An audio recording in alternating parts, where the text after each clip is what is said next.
નકામા નાળિયેરના કાચલામાંથી કલાનું સર્જન કરતા શંભુભાઈ મિસ્ત્રી। સુરેન્દ્રનગર જિલ્લાના ધ્રાંગધ્રામાં રહેતા શંભુભાઈ મિસ્ત્રી નાળિયેરના નકામા કાચલામાંથી અદ્ભુત કલાકૃતિઓ બનાવીને લોકોને ચોંકાવી રહ્યા છે। સામાન્ય રીતે ફેંકી દેવામાં આવતા નાળિયેરના કાચલાનો ઉપયોગ કરીને તેઓ વિવિધ આકર્ષક વસ્તુઓ બનાવે છે, જે વેસ્ટમાંથી બેસ્ટનું ઉત્તમ ઉદાહરણ પૂરું પાડે છે। શંભુભાઈની કલાકૃતિઓમાં મોર, ચા પીવાના કપ, કિટલી, રાધાકૃષ્ણની મૂર્તિ, હંસ, ફ્લાવર પોટ, પેન સ્ટેન્ડ, ફૂલદાની, નાવ અને મોબાઈલ સ્ટેન્ડ જેવી અનેક વસ્તુઓનો સમાવેશ થાય છે। તેઓ લાકડાના કલાકાર પણ છે અને વિદ્યાર્થીઓ માટે વર્કશોપ પણ ચલાવે છે। અત્યાર સુધીમાં તેમણે 200મી વધુ કલાકૃતિઓ બનાવી છે।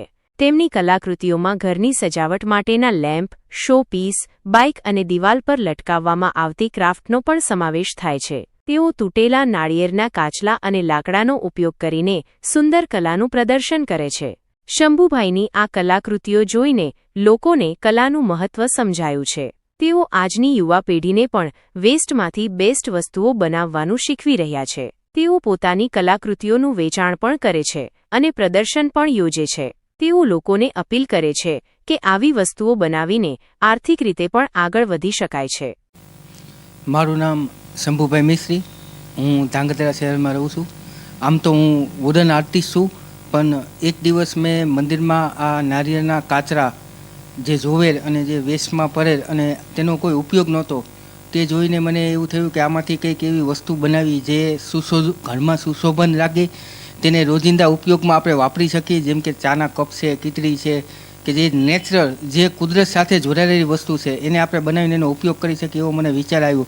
અને પછી મેં આ નારિયેળના કાચરામાંથી વસ્તુ બનાવવાનું ચાલુ કર્યું ધીમે ધીમે, અને છેલ્લા 5-6 વર્ષથી આ નારિયેળના કાચરામાંથી હું વસ્તુ બનાવું છું અને તેનું વેચાણ પણ કરું છું।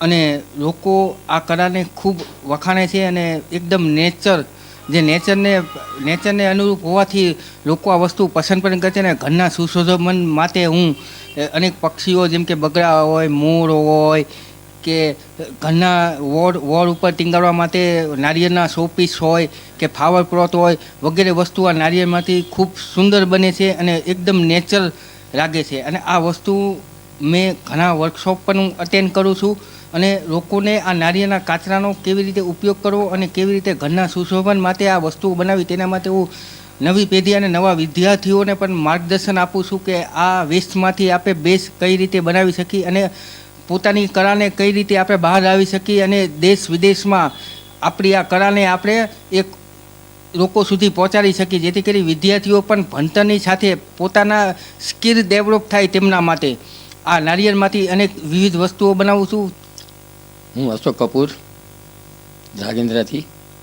મારા મિત્ર શંભુભાઈ મિસ્ત્રી વેસ્ટમાંથી બેસ્ટ એટલી બધી સારી વસ્તુઓ બનાવે છે જે આપણા ઘરમાં ડેકોરેશનમાં, ખાવા પીવામાં પણ ઉપયોગમાં લઈ શકાય તેવી વસ્તુઓ બનાવે છે। અમને ઘણો બધો શોખ છે અને ઘણા છોકરાઓને નિશાળોમાં જઈને શીખડાવે છે અને મનથી કામ શીખડાવે છે। એમનો ઉદ્દેશ્ય જ છે કે ગમે તે વેસ્ટ વસ્તુ હોય એને કેવી રીતે ઉપયોગ કરો। નારિયેળના કાચલા જે રહી જતા હોય મંદિરોમાં ને બધી જગ્યાએથી લાવીને એમનો ઉપયોગ સારી રીતે કરીને, સારી મહેનત કરીને આ પ્રમાણે જે વસ્તુઓ અહીંયા મૂકી છે, બનાવે છે અને વેચાણમાં પણ મૂકે છે। એમનું ઉદ્દેશ્ય છે કે બધી એની વેસ્ટની વસ્તુઓ એ સારા ઉપયોગમાં લઈ શકાય। એ ઘરમાં જે ડેકોરેશનની વસ્તુઓ હોય, ચાના કપ હોય, કોઈને ગિફ્ટ દેવા માટેની આઈટમ હોય, એવી બધી સારી વસ્તુઓ એમને ઘણો બધો શોખ છે આવી વસ્તુ બનાવવાનો કે વેસ્ટનો કેવી રીતે આપણે ઉપયોગ કરીએ કે કચરો પણ ન થાય અને વેસ્ટનો સારો ઉપયોગ થાય, એ એમનો કાયમ ઉદ્દેશ રહ્યો છે। મારું નામ વાળા ભારત છે। હું ધોરણ 9માં ભણું છું। પીએમસી જવાહર નવોદય વિદ્યાલય ધ્રાંગધ્રામાં એક કેમ્પ કરાવ્યો હતો, જેમાં શંભુ સર અમને શીખડાવતા હતા લાકડાથી, અને એ સિવાય એક નાળિયેરમાંથી વેસ્ટમાંથી બેસ્ટ બનાવતા શીખડાયું છે, જેમણે એ અમે આગળ જઈને અલગ અલગ રીતે આગળ વધવા માટે થઈ શકે છે। અને આ બધું કરવામાં અમારા પ્રિન્સિપલ મેમ અને બધા સ્ટાફનો સાથ છે। मैं श्रीमती ममता लांजेवार, प्राचार्य पीएमसी जवाहर नवोदय विद्यालय ध्रांगध्रा, जिला सुरेंद्रनगर से आप सभी को ये ज्ञात कराना चाहूँगी कि माननीय श्रीमान शंभू भाई जो एक बहुत ही सम्माननीय एक कलाकार है। वेस्ट से बेस्ट मटेरियल वस्तुओं को यानी सजावटी वस्तुओं को कैसे बनाया जाए, तो वो है नारियल। नारियल का पानी पीने के बाद या नारियल का उपयोग करने के बाद उसका छिलका और उसकी जो कटोरी जो होती है, हार्ड मटेरियल जो होता है, वो हम फेंक देते हैं।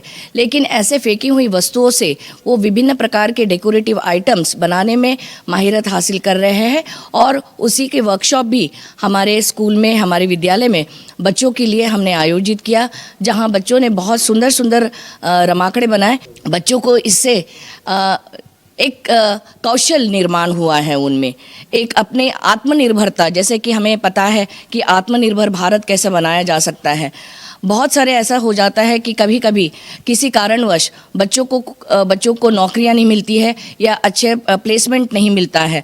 तो ये सारे स्किल कौशल अगर बच्चा सीख जाता है तो ज़रूर वो अपना जीवन यापन आगे जाकर इस कला के बदौलत बच्चा कर सकता है।